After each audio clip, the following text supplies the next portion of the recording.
Something very bad is going to happen. Ending explained. Section 1. The Doomed Arrival. The road to the Cunningham estate isn't just a path. It's a funnel into a psychological trap. Rachel believes she's meeting her in-laws, but the atmosphere suggests she's entering a tomb. The snow isn't just weather. It's a shroud covering the family's rot. Every tree in this forest seems to lean toward the car, whispering warnings she can't yet hear. Nicky remains silent, his grip on the wheel tightening with every mile they gain. This isn't a vacation. It's a delivery of a new soul to the altar. When the mansion finally appears, it doesn't look like a home. It looks like a predator. The architecture is sharp, cold, and intentionally intimidating to any outsider. Rachel feels the first prickle of the something bad that is coming. Inside, the air is heavy with the scent of old lilies and stagnant secrets. The silence of the house is loud, vibrating with the history of those who never left. The wedding countdown has begun, and the exit doors are already metaphorically locked. Section 2. The Matriarch's Welcome. Victoria Cunningham doesn't greet Rachel with a hug. She greets her with an inspection. Her eyes aren't looking at Rachel's face. They're looking for a specific type of weakness. She is the gatekeeper of the family's ancient and bloody traditions. The welcome dinner feels more like an interrogation under the guise of hospitality. Every question Victoria asks has a double meaning, testing Rachel's resolve and her purity of spirit. The wine tastes like iron, a subtle hint of the copper-scented air in the cellar. Victoria mentions the ex-wives with a casualness that chilled the entire room to a frost. She speaks of them as if they were simply misplaced heirlooms rather than human beings.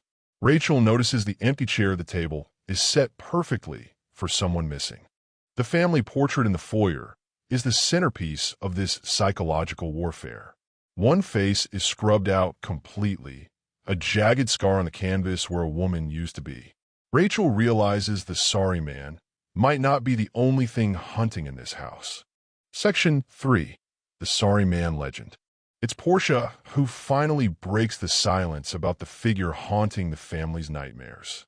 She describes the sorry man not as a ghost, but as a collector of insides. He is the one who ensures the Cunningham bloodline remains untainted by the wrong souls. The legend says he was the first groom of the lineage, driven mad by a betrayal. Now, he searches every new bride for the entrails of his lost wife. It's a literal and metaphorical gutting of any woman who enters the family. Rachel tries to dismiss it as a twisted family joke, but the look in Jules's eyes says otherwise. Jules carries the scars of a childhood encounter that he can't fully articulate or forget. The trauma in this house is passed down like a diamond ring. Don't let him see your insides. Portia warns before disappearing into the shadows of the corridor. The warning lingers in the air, turning the mansion's walls into a ribcage. Rachel is no longer a guest. She is the prey in a long-standing hunt. Section 4.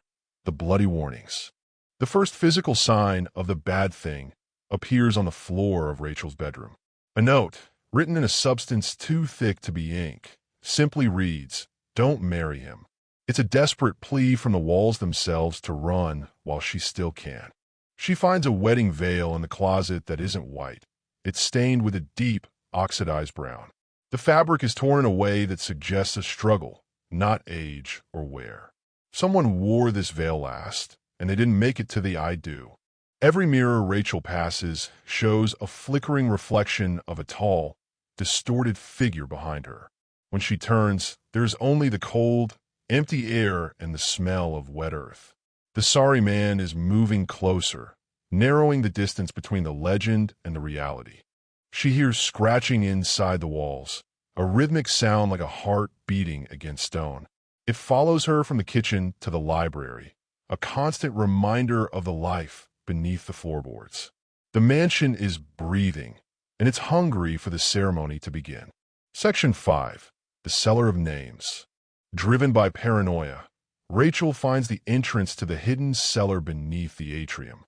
The air down here is freezing, preserved by the weight of the mountain and the secrets it holds. This is the true heart of the Cunningham estate, far from the polished silver upstairs. The walls are covered in names, hundreds of them, scratched into the rock with fingernails.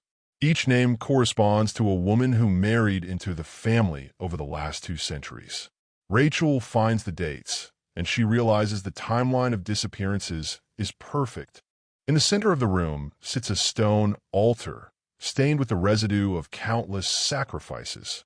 This isn't a church, but the Cunninghams treat it with a religious devotion that borders on insanity.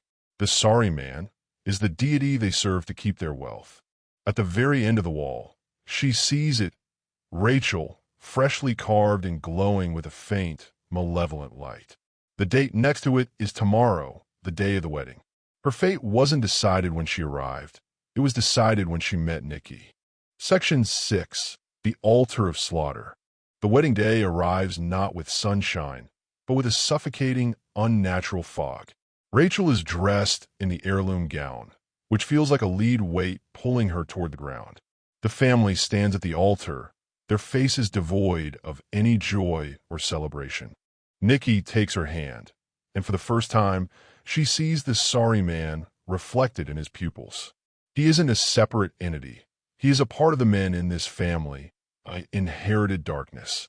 The marriage isn't a union of 2 people. It's an initiation into a cult of blood.